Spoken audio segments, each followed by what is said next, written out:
কলকাতা এবং কলকাতার পার্শ্ববর্তী এলাকায় বেহালা চেমসলং এর নাম শোনেনি এমন মানুষ খুঁজে পাওয়া দুষ্কর। এই যে রাস্তাটা দেখছেন, আজকে বলবো এই রাস্তার হারিয়ে যাওয়া ঐতিহ্য। এই রাস্তাটি দক্ষিণ কলকাতার ব্যস্ত রাস্তাগুলোর মধ্যে একটি।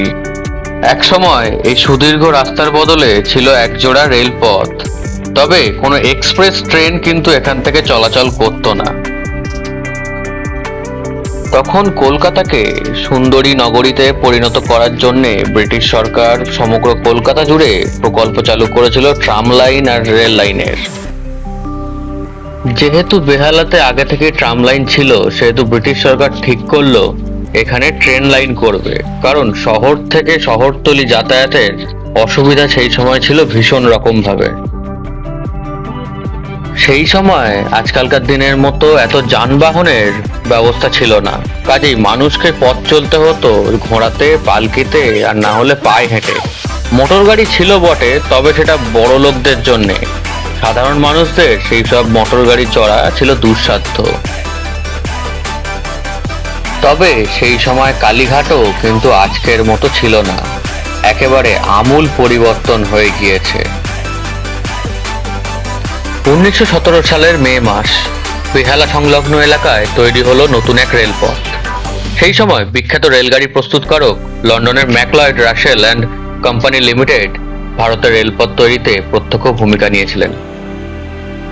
প্রথমে রেলপথ পাতা হয় বেহালার ঘোলসাপুর থেকে কালীঘাট পর্যন্ত।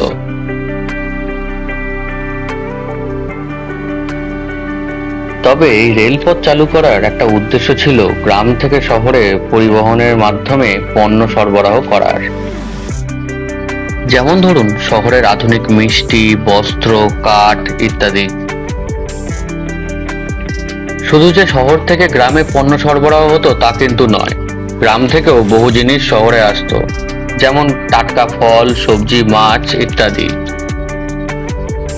আর শহরবাসী পেল প্রত্যন্ত গ্রামের থেকে তুলে আনা টাটকা শাকসবজি, ফলমূলের আস্বাদন করার সুযোগ। তবে এই ম্যাকলয়েড সাহেবের ট্রেনের একটা মজার ব্যাপার হলো, যখন এই রাস্তা দিয়ে এই ট্রেন চলতো তখন সাধারণ বয়স্ক মানুষরা তাকে হাত দেখিয়ে দাঁড় করাতে পারত এবং যেখানে খুশি নেমেও যেতে পারত। তবে এই রেলগাড়ির জন্য মানুষের জীবনযাত্রায় আমূল পরিবর্তন আনে। নগর কলকাতার রূপ শহরে পরিবর্তন হতে খুব বেশি সময় লাগেনি।